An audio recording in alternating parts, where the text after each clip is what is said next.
ായിട്ടാണ് വന്നിരുന്നത് മജിസ്ട്രേറ്റ്. അപ്പോൾ അത് എടുത്തിരുന്നു, അതിലെല്ലാ കാര്യങ്ങളും പറഞ്ഞു. പക്ഷെ വിഷം തന്നിട്ടുണ്ടോ, ആർക്കെങ്കിലും എതിരെ പരാതി ഉണ്ടോ എന്ന് ചോദിച്ചപ്പോൾ അവയില്ല എന്ന് പറഞ്ഞു. ഷാരോൺ വധക്കേസ് പ്രതിയായ ഗ്രീഷ്മയ്ക്ക് വധശിക്ഷ കൊടുത്തു. എനിക്ക് തോന്നുന്നു കേരള സമൂഹം ഒന്നാകെ ആഗ്രഹിച്ച ഒരു കാര്യം തന്നെയാണ് ഏറ്റവും വലിയ ശിക്ഷ ഈ ഷാരോൺ വധക്കേസിൽ കൊടുക്കുക എന്നുള്ളത്.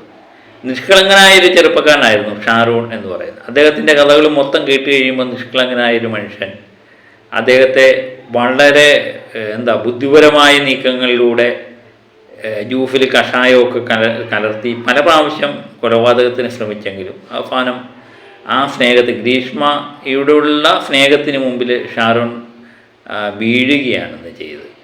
അതിൻ്റെ ചില മാർഗ്ഗങ്ങൾ ജീവിതത്തിൽ ഒരിക്കൽ പോലും ഇങ്ങനെയൊക്കെയുള്ള സംഭവങ്ങൾ നടക്കുമ്പോഴും കഷായം കുടിച്ച് ഛർദ്ദിച്ച് അവശനായി കിടക്കുമ്പോഴും സുഹൃത്തിനോട് പറഞ്ഞു, കാര്യങ്ങളെല്ലാം സുഹൃത്തിന് അറിയാമായിരുന്നു, സുഹൃത്തിനോട് പറഞ്ഞു ഒരിക്കലും വീട്ടിൽ അറിയാൻ പാടില്ല എന്ന് ചട്ടം കിട്ടിയിരുന്നതായിട്ടാണ് സഹോദരൻ പറയുന്നത്.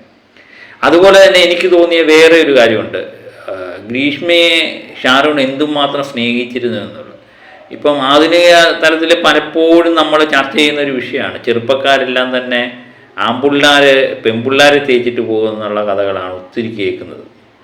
പക്ഷേ അതിൽ നിന്ന് വ്യത്യസ്തമായി കാലത്തിൻ്റെ ഒരു മാറ്റമാകാം. ഇപ്പം ഒത്തിരി സ്ത്രീകളും പുരുഷന്മാരെ തേച്ചിട്ട് പോകുന്ന കഥകൾ ഒത്തിരിയുണ്ട്. പണ്ടൊക്കെ ആണെങ്കിൽ ഈ പ്രേമം നടിച്ച് സ്ത്രീകളെ വശത്താക്കി അവരെ ചതിച്ചിട്ട് പോകുന്ന കഥകളായിരുന്നു നമ്മൾ കേട്ടുകൊണ്ടിരുന്നത്. ഇപ്പം അതൊക്കെ മാറിയിരിക്കുന്നു. അതുപോലൊരു കഥ തന്നെയാണ് ഷാരോണിൻ്റെ കേസിലും നമുക്ക് പറയാനുള്ളത്. ഷാരോൺ ഒരിക്കൽ പോലും ഗ്രീഷ്മയെ തള്ളിപ്പറയാൻ തയ്യാറായിട്ടില്ല എന്നുള്ളതാണ് ഏറ്റവും വലിയൊരു സത്യം. അപ്പം മജിസ്ട്രേറ്റിനെ കൊടുത്തൊരു മരണമൊഴിയുണ്ട്, ഷാരോൺ കൊടുത്ത ആ മരണമൊഴിയിൽ ഒരിക്കൽ പോലും എല്ലാ കാര്യങ്ങളും കഷായം കുടിച്ചതും ജ്യൂസ് കുടിച്ചതും എല്ലാ കാര്യങ്ങളും പറയുമ്പോഴും ഒരിക്കലും ഗ്രീഷ്മ അറിഞ്ഞുകൊണ്ട് തന്നെ തനിക്ക് തന്നതാണെന്നുള്ളത് കാര്യം ഒരിടത്തും പറഞ്ഞിട്ടില്ല എന്നുള്ളതാണ് വേറൊരു സത്യം. അപ്പം ചോദിക്കുന്നുണ്ട് അത്രയും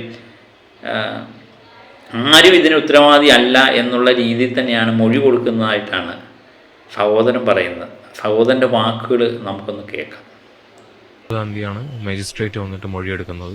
അപ്പോൾ ഷാരോൺ അവിടെ പോയി കഷായം ഗ്രീഷ്മ കൊടുത്തു, ഒരു ഗ്ലാസ് കുടിച്ചു എന്നുള്ള കാര്യങ്ങളെല്ലാം പറഞ്ഞിരുന്നു. മരണമൊഴി അത് മരണമൊഴി തന്നെയായിരുന്നു. മരണമൊഴി എടുക്കാനായിട്ടാണ് വന്നിരുന്നത് മജിസ്ട്രേറ്റ്. അപ്പോൾ അത് എടുത്തിരുന്നു, അതിലെല്ലാ കാര്യങ്ങളും പറഞ്ഞു. പക്ഷെ വിഷം തന്നിട്ടുണ്ടോ, ആർക്കെങ്കിലും എതിരെ പരാതി ഉണ്ടോ എന്ന് ചോദിച്ചപ്പോൾ അവയില്ല എന്ന് പറഞ്ഞു. അതിനകത്ത് തന്നെ വേറൊരു സംഭവം, ഷാരോൺ അന്ന് ഒരിക്കലും പ്രതീക്ഷിച്ചില്ല, 20-ാം തീയതി കണ്ടാന്ന് തോന്നുന്നു ഈ മൊഴി കൊടുക്കുന്നത്. അന്ന് മജിസ്ട്രേറ്റിൻ്റെ മുന്നിൽ മൊഴി കൊടുത്തപ്പോഴും ഒരിക്കലും ചിന്തിച്ചില്ല ഞാൻ മരിച്ചു പോകുമെന്ന്, ഒരിക്കലും ചിന്തിച്ചിട്ടില്ല. അങ്ങനെ ഞാൻ മരിച്ചില്ലെങ്കിൽ വീണ്ടും പറഞ്ഞ് തിരുത്തി ഗ്രീഷ്മയുമായിട്ട് ഒന്ന് ചേരാമെന്നുള്ള ചിന്തയിലാകാം ഒരുപക്ഷെ ആ മൊഴി കൊടുത്തത്. അതുമല്ല, സ്നേഹിച്ച് പെണ്ണിനെ ഒരിക്കലും തള്ളിപ്പറയാൻ ഷാരോൺ അന്നേരം തയ്യാറായില്ല. പക്ഷേ കുറച്ച് ദിവസത്തിന് ശേഷം ശ്വാസം മുട്ടലും ഓക്സിജൻ്റെ സഹായമൊക്കെ ആവശ്യം വന്നു കഴിഞ്ഞപ്പം ഷാരോൺ മനസ്സിലാകുന്നു താൻ മരിച്ചു പോകുമെന്ന്. അന്ന് ക്ലീൻ ചെയ്യാനായിട്ട് കയറിയ അച്ഛനോട് കരഞ്ഞുകൊണ്ട് ഷാരോൺ പറഞ്ഞത്രേ ആ കാര്യങ്ങളെല്ലാം തൻ്റെ ജീവിതത്തിൽ സംഭവിച്ച ഗ്രീഷ്മയുമായി ബന്ധപ്പെട്ട എല്ലാ കാര്യങ്ങളും തുറന്നു പറഞ്ഞ് അവൾ ചതിച്ചതായിട്ടും ഒക്കെ ആ ചെറുപ്പക്കാരൻ തിരിച്ചറിയുക. കാരണം അവന് മനസ്സിലായി അവൻ്റെ ജീവിതം തീർന്നു എന്നുള്ളത്. അന്ന് അച്ഛനോട് തുറന്നു പറഞ്ഞു. അച്ഛൻ അതിനുശേഷം പൊട്ടിക്കരഞ്ഞതായിട്ടാണ് ഈ സഹോദരൻ പറയുന്നത്. നമുക്ക് സഹോദരൻ്റെ വാക്കുകൾ കേൾക്കാം.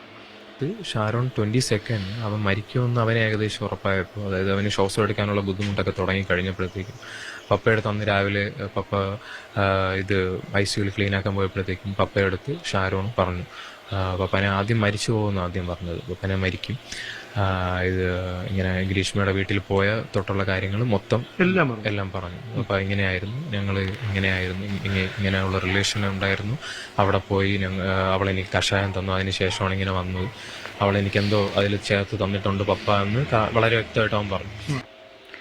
അപ്പോൾ ആ ചെറുപ്പക്കാരൻ ഒരിക്കലും ധരിച്ചില്ല ഞാൻ മരിച്ചു പോകും എന്നുള്ളത്, ഒരു കാരണവശാലും ധരിച്ചില്ല എന്നുള്ളത്. അതൊരു വല്ലാത്ത അവസ്ഥയാണ്. നമ്മൾ മരണം മുമ്പിൽ കണ്ടു കഴിയുമ്പോൾ അതിന് കാരണക്കാരി താൻ ഇത്രയും നാൾ സ്നേഹിച്ച പെൺകുട്ടിയാണെന്നൊക്കെ അറിയുമ്പം അത് എന്തുമാത്രം നമുക്ക് ഉൾക്കൊള്ളാൻ പറ്റുമല്ലേ? ഒരു വല്ലാത്ത അവസ്ഥയാണ്.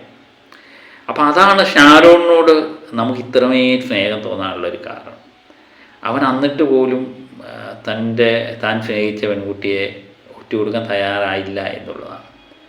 അതുപോലെ തന്നെ ഈ സഹോദരൻ തന്നെയാണ് ഒരു ഫോൺ കോളിലൂടെയാണ് ഗ്രീഷ്മ എന്ന് പറയുന്ന ബുദ്ധിമതിയായ ആ കൊലപാതകയെ തകർക്കുന്നത്. അത് തന്നെയാണ് ഈ കേസിന് വളരെയധികം വഴിത്തിരിവാകുകയും ചെയ്തത്.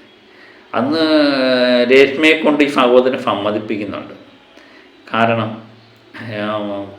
കഷായം കൊടുത്ത കാര്യവും ഗ്ലാസ്സിലാണ് ഒഴിച്ചു കൊടുത്തതും ആ പാത്രമെല്ലാം കഴുകി വെച്ച കാര്യങ്ങളൊക്കെ സഹോദരൻ വളരെ ബുദ്ധിപരമായി പറയിപ്പിക്കുന്നുണ്ട്.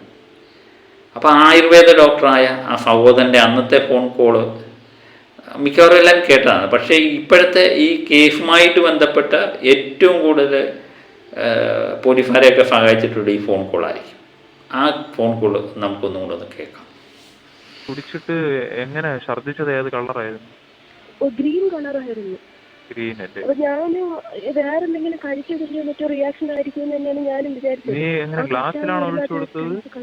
ഗ്ലാസ്സിലാണ് ഒഴിച്ചു കൊടുത്തത്. ഗ്ലാസ്സിലാണ്. Okay okay okay. അപ്പം പുത്തങ്ങട ഫാർമസി കോകിലാക്ഷൻ കഷായം അല്ലേ? നാഗാർജുന എന്നല്ലേ പറഞ്ഞത് നിങ്ങള്? നാഗാർജുന കോകിലാക്ഷൻ കഷായം. ഓക്കെ. നാഗാർജുന ഫാർമസിന്റെ പേരാണല്ലോ.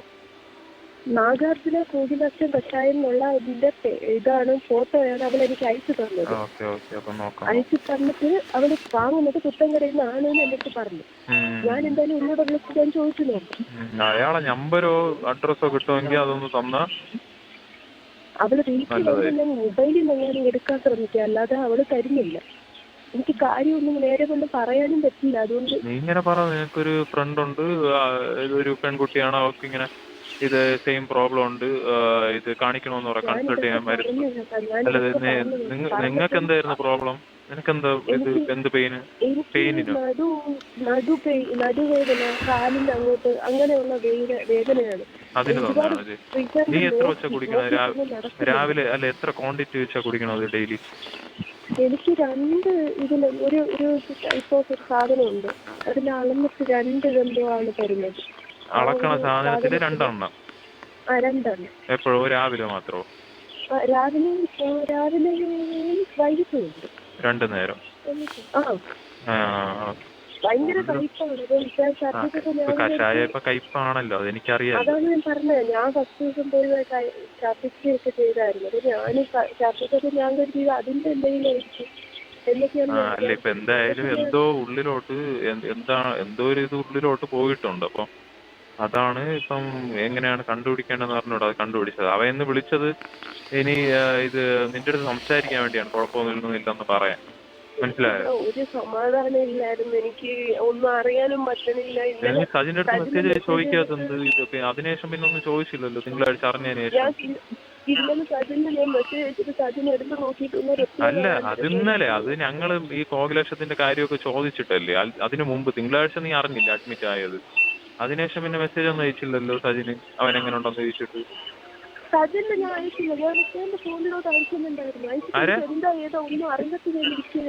ഫോണില്ലല്ലോ, ഐസിയുലല്ലേ? ഐസിയുലാന്ന് അറിഞ്ഞൂടായിരുന്നോ?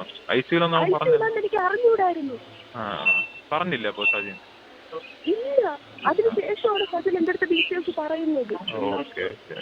അതിനുശേഷം ഞാൻ സജിനോട് ചോദിക്കാൻ തുടങ്ങി. എന്തെങ്കിലും എനിക്ക് സുഖമില്ലാണ്ടായി ഞാൻ ഹോസ്പിറ്റലിലായിരുന്നു. എനിക്കിവിടെ നോക്കി നോക്കിയല്ലേ ചേട്ടാ ഫോൺ എടുക്കാനൊക്കെ പറ്റും.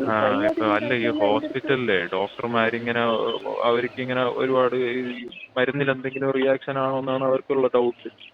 എന്തെങ്കിലും മെഡിസിനിൽ എന്തെങ്കിലും റിയാക്ഷൻ. അത് ഇവിടെ ഒന്നും നീ കൊടുത്ത കഷായത്തിലാണോ എന്നല്ല അവർ പറയണോ. കഷായത്തിലാണോ ഇനിയിപ്പോൾ അവർ കൊടുത്ത മെഡിസിനിലാണോ എന്താണെന്ന് അവർക്ക് കണ്ടുപിടിക്കാൻ പറ്റുന്നില്ല. അങ്ങനത്തെ ഒരു സ്റ്റേജിലാണ്. അപ്പൊ അതാണ് നമുക്ക് എന്തെങ്കിലും ഇത് കിട്ടിയ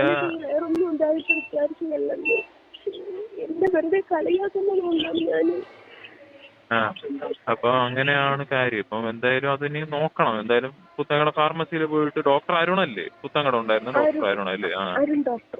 അത് അന്വേഷിക്കും.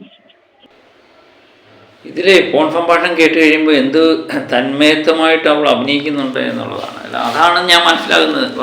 പറയുന്നത് 22 വയസ്സങ്ങണ്ടല്ലേ ഉള്ളൂ. അപ്പം ഇത്ര ബുദ്ധിപരമായിട്ട് ചില നീക്കങ്ങൾ നടത്തുകയും എന്നിട്ട് മറ്റുള്ളവരുടെ മുന്നിൽ അതെന്തും എന്താ നന്നായി അവതരിപ്പിക്കുന്നു അല്ലേ.